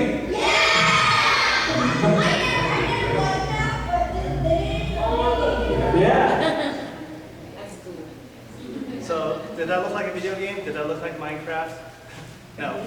But so the key is like having a leaderboard, having badges, having points, having a progress bar, all these things, constant measurable growth makes a huge difference. These kids are programmed to key in on these signals that make them go, oh, this is what motivates me. Just simple things like this in the classroom motivate them to answer all those questions. Obviously, we can't do that in the classroom, but if you have some sort of progress bar, things like that, you can do that. So it's incremental growth. Here's like the individual goals. So we have a team goal, we have individual goals, and the teacher can then go, oh, I need to help this student because the student isn't making their goal. All these different things make a huge difference. And it's finally cool in here, thank God. So this actually lets teachers be able to diagnose and help the students in real time. So that's basically that. And I'm not going to show these different videos, but really, this is going over a phenomenon what we call grinding. So have you ever heard a student say, hey, I'm going to go grind that level, or I'm going to go grind this, grind that? So what grinding is basically this process where they would go and play a game and they would do something to get experience points.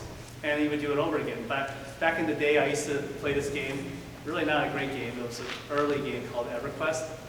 And I wanted to fish. So I would go to the water, I would take out my rod, and I would hit the fish button on the keyboard. So I'm actually not even doing it, not like in VR. So I'm hitting the fish button, and I sit there and I hit this one key for an hour. And I go level 1, level 2, my goal is to level 5. So I just sit there and hit this button for an hour until I make it to level 5. And at level 5, then I could go to the shop and buy the golden fishing rod, which then I could go back and fish some more. So with the golden fishing rod, when I make it to level 10, I'm able to catch a rainbow trout, which then I could take to the dealer and trade it for a ultimate sword, which then I could use to kill the dragon. So was fishing fun for me? Oh, no. But I was motivated to grind that action over and over again to get that sword. So when a student talks about farming, they're doing that on a larger scale, so they go to a level, they repeat that task, and then they repeat another task, and then repeat another task, and then they start over again and continue that process. Then the student would say, hey, let's go on a raid. So then they would team up with a bunch of people and go to the level and go through that process of going through and farming that level. And in a lot of cases, each student has a role, like one would be the wizard, one would be the healer, one would be the fighter, and so on and so forth. So they're all working together towards a goal. Did that word come from Clash of Clans? Because that was No, one of raid the- actually came from World of Warcraft. Okay, that's what I meant. Well, Yeah. that's what I meant. Well, Yep. And then we go to like the next phenomenon, which is called speedrun. So speedrun is basically playing a level until to get the minimum amount of time, just like what you would do like in races and stuff like that. So I played this level in Mario, like let's say World 3-7, and I completed it in 3 minutes and 38 seconds. Then I go online and I check the leaderboard and I notice that my friend did it in 3 minutes and 22 seconds. I'm like, how in the world did you shave off that much time? And they'd be like, oh yeah, I did this trick, I did that trick. And then I'd be like, okay, cool. And then I would spend the next hour or 2 or 3 or 4, depending, doing that same level over and over again. Nothing's changed other than I'm just doing it a little bit better, learning from my mistakes until I can get and beat my friend's time. That's what a speedrun is that, and there's some really amazing speedrun videos online, which I would love to show you, which is quite phenomenal, but you can look it up yourself. And then there's another one called the 100%er, which is basically like, when you were completing that survey, it gave you like a little section for how much you want. But there's kids who are considered 100%ers. They want to do everything ever possible in a game. They're like the perfectionist, what's, oh gosh, I'm trying to think of the word. not coming to me right now. But they want to complete everything. And basically this is a mechanic because when you play a video game, you complete it and it says, congratulations, you have finished 70% of the game. That's because there's so much other stuff within the game world that they put in, like collect this item, do this action, that if you want to be 100% of it, then you have to go back to the game and do stuff over and over and over again until you complete that game. And there's a lot of kids who are motivated by that factor. They're what we call perfectionists, right? Mm-hmm. So. Oh wait, I'm sorry. What did you say the grinding was again? What? Can you define grinding again? Grinding is basically doing a single action over and over again to get experience to meet a goal, right. which actually is defined right. But they see that it's for something, that it's for some good. Yep. Okay. So what I just kind of described to you sounds a little bit like remediation, right? Right. So these kids already know how to remediate themselves. They know that if I do this boring task over and over again, I will get to some ultimate goal, which will make it so much more fun later on. That's what grinding is all about. So these kids are already used to doing meaningless tasks. Because that's what the game programs. They say, hey, if you do this thing over and over again, we will reward you with something that's great. So just go and do this really boring, meaningless task over and over again. Like a classic example is Diablo. Like you would just go through and you play the level. The level is exactly the same. Monsters aren't even random. They're just exactly the same place pretty much all the time. You know exactly where they're at. So then you go through, you go, oh, okay, I'm just going to hack and slash. Okay, good. I made it through a level. Ooh, I got some gold. Let me do it again. Reset. All right, here we go. Da, da, da, da. So they've already done this over and over again. And they have, and they're already programmed. So is education a grind?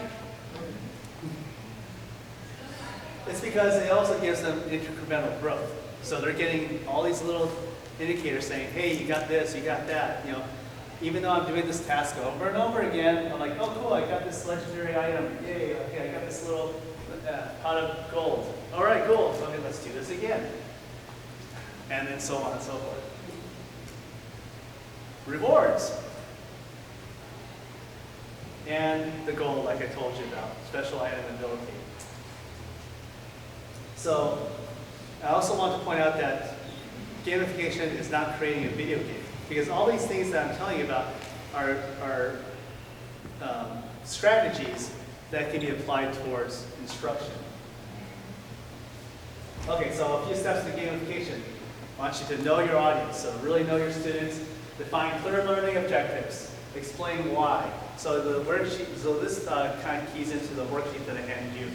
is like, you gotta think through all these different aspects of if you want to gamify your lesson, your classroom, the different things about it. You want to structure your experience with the goal in mind, which is also very important that you do it for the individual and the class. So if you do a class goal, that also creates the interpersonal relationships to be able to develop that dependence on each other as a team.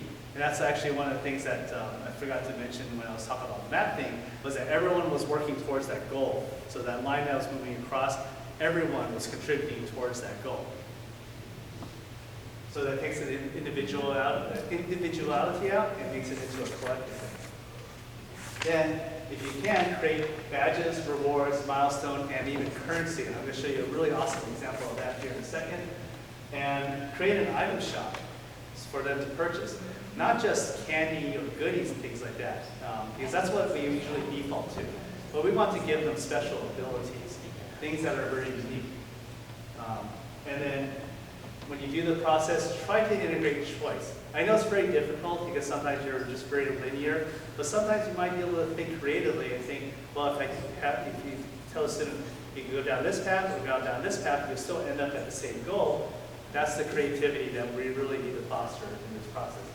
So this guy here, which I'm going to show you some of the things that he's done, he did this in his classroom where he basically took the actions of the students, gave them currency, and then created these really awesome little cards for them to purchase, which gives them power-ups during the class.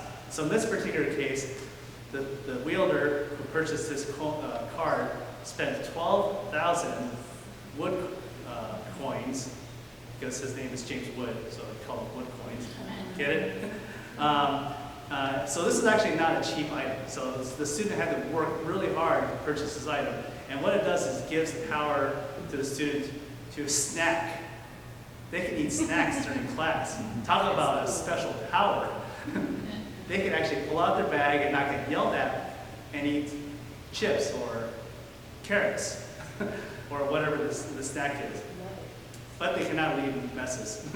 So you see that something simple like that as a reward is motivating to them. So I'm going to go to where I have more examples of that. Oops, not that way.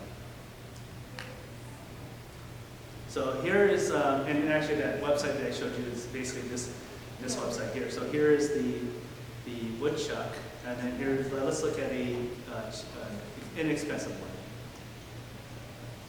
For 150 wood coins, you could get extra time on any test. You can spend up to 30 minutes extra time working on your test. Must do it on the same day. So it's a cheap one, only 150 wood coins. I can go, oh yeah, I'm going to go pick up that and then store it in my treasure chest. This one, 200. Turn in an assignment late, so give you extra time. Isn't that cool? Let's go here to this stack. So curse, okay, I forgot to say the title. Curse of mistakes. You may curse the teacher with making mistakes. The teacher will round up your assignment, test score. For example, I think 73 will be a 75%. It's hard to read because this is so low res. Felix Felicius, 500 wood points. You may use this item to turn it to something in the assignment. You'll receive a higher grade of the two. Oh, okay, so you'll receive the higher grade of the 2 assignments. Okay, and perfect recall. 800 wood points. The student has something perfect, has discovered perfect recall and is done well for the homework, maybe used for old homework. So basically they could turn in old homework and whatnot. But these are just examples that he's put up, and these students purchase it. They can store it in their chest, They can hold it for later. But the thing is, you can see how that simple little gamified process made it so that these kids are more engaged. They feel like they're empowered. They're making decisions. And this is even a lesson. This is just like how this classroom management is done. So you can develop something like this yourself. So, and actually I interviewed him, but I didn't include the interview in this video, this presentation, but he has some really amazing ideas. And I'll do a write-up about that at some point, which I'll email you guys when I get around to it. So that's James Wood, and here's his profile for the National American Scholastic Esports Federation. So there we go. He's a math teacher. What was that website that we just were on?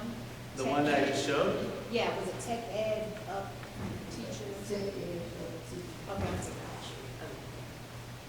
Yep, and make it bigger here. Or you can just search James Wood, although that is a very generic name, so probably not a good search.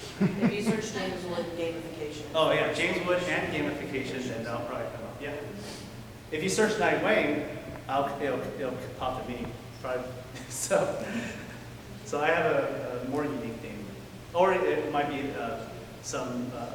actually it comes up with, there's a lot of females named Night Wayne, so. So was that cool? Yeah, that's something I didn't get a chance to really show during my 1 hour extravaganza, just because it takes a little more time to dissect that information. All right, so now we're getting back to the Myers-Briggs. So does everyone know their Myers-Briggs here? Do you know? Okay, so just to let everyone know, my Myers-Briggs, which I did many years ago, and for those of you who probably would never guess, I majored in psychology. Yay. Even though, to my parents' chagrin, because they wanted me to be an engineer. Mine too. Or a lawyer, neither of which I like. So yeah, of course I know Myers-Briggs really well. So when I took the Myers-Briggs test, I came out to be an INTJ. Me too. Woohoo! So what that comes out to be is visionary mastermind.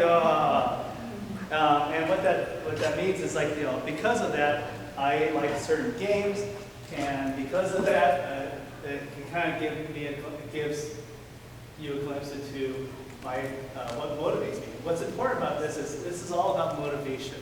So personality types, obviously, and these are all generic, of course, but these personality types kind of gives you a glimpse into what regular Myers-Briggs does.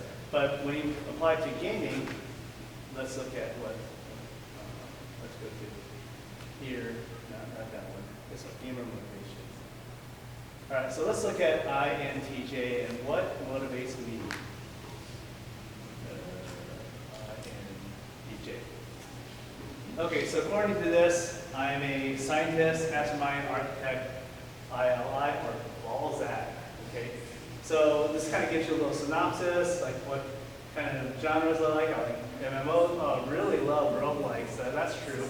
I love sandbox games, and oh yeah, turn-based strategy games like StarCraft or Warcraft. Yeah, love those too. And so on and so forth. And it tells you who I'm likely to be friends with, so you can see how this matches up with other students in your classroom. How to make friends with an INTJ. So these are like strategies of, like, how to get to them, how to trigger them to go, oh yeah, I'll actually talk to you because you're talking my language. So, be their intellectual soulmate, let them be independent, so on, be selectively outgoing and spontaneous. So yeah, I guess that's true.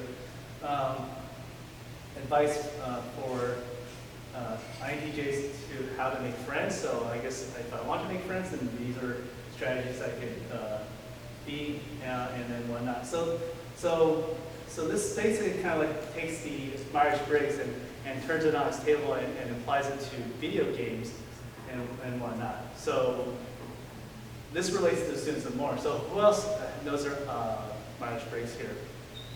Do you guys know your Myers-Briggs? I don't remember. You don't remember it? INFJ. INFJ.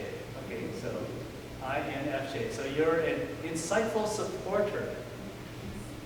So you're typically like an advocate, diplomat, observer, lyricist, idealist, yes, and okay. And here's your personality type. Here's the games you like. You like RPGs, simulation, indie type games, adventure games, and puzzle games. Does that pretty much describe you? Close-ish? Okay. And here's the type of games you would like. Here's your preferences. You know, why should we be friends with an INFJ? You know, are you a great listener? She said I am. Okay. Okay. Yeah. Do you have well-rounded intelligence? Anyway, socially insightful. And then, you know, how to make friends. So if I wanted to be friends with you, I would make the food first move. Okay, well, as an INTJ, that's not my personality. I'll never be friends with you, I'm sorry. I won't make the first move. Be genuine, go deep, and let them help you. But I will let you help me, so.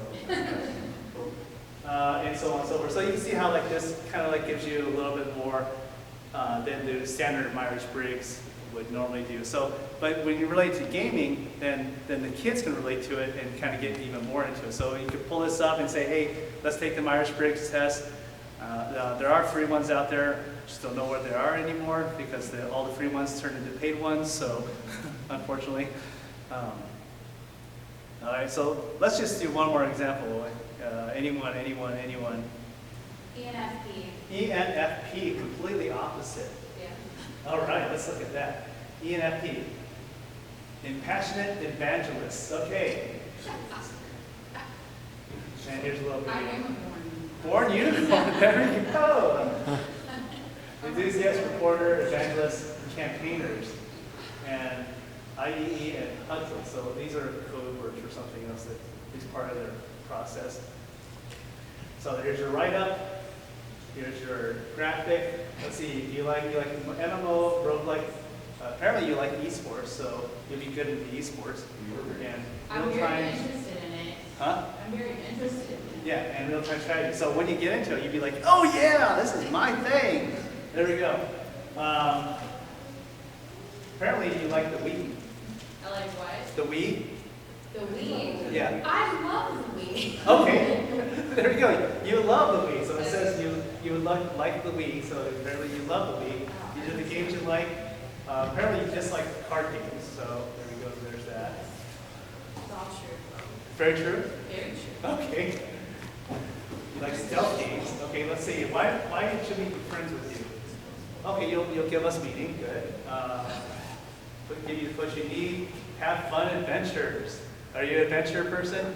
Yes. All right, and then generate ideas for you. So, hey, I want to be friends with you. You can generate ideas and go on adventures.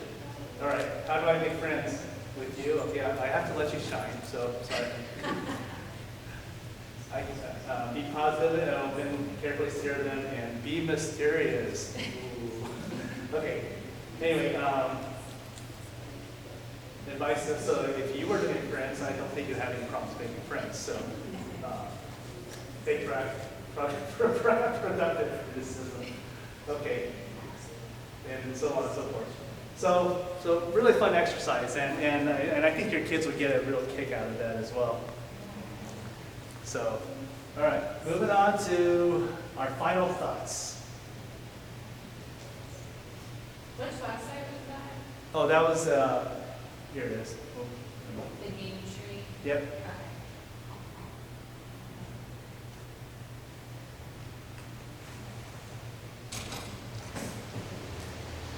Let's see here, what time is it? Oh, okay, wow. We are at the 2-hour mark. I just got so into this. This was so much fun. I totally lost track of time.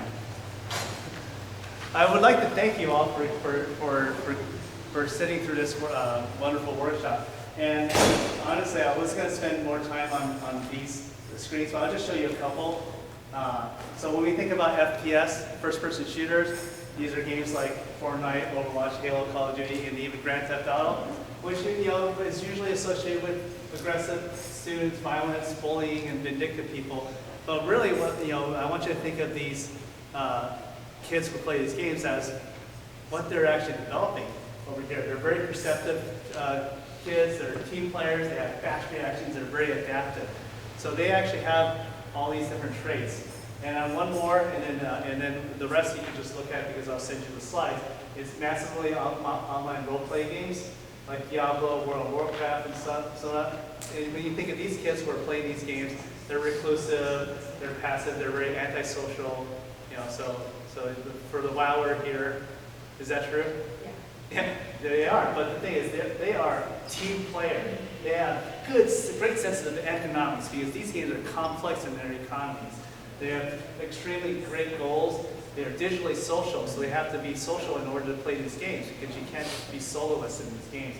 And they have amazing decision-making skills, and they're planners. So these are some of the things I think. What I'm trying to get at is like, especially with your comment about Minecraft, is that these games aren't just like a waste of time. Of course, you want them to focus on multiple things, but they're also developing these amazing skills. So there's like all these different genres, and I'll just kind of flash through them. Oops, that's my 2-hour session.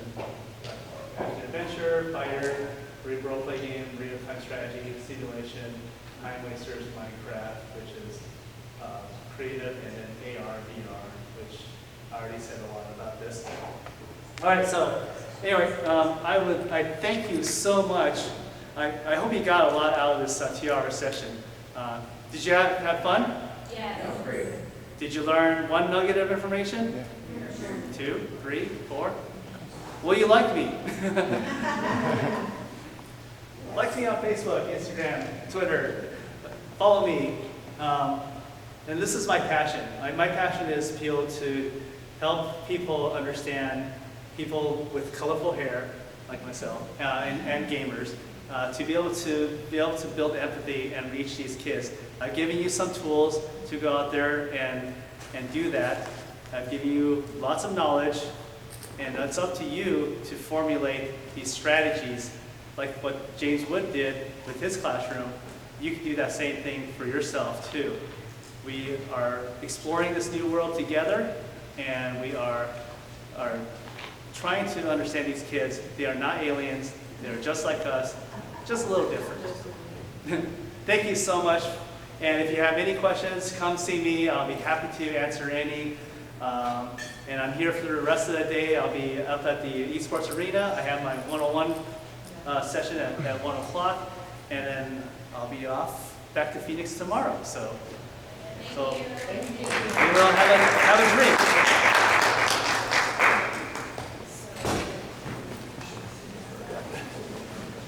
Yeah. So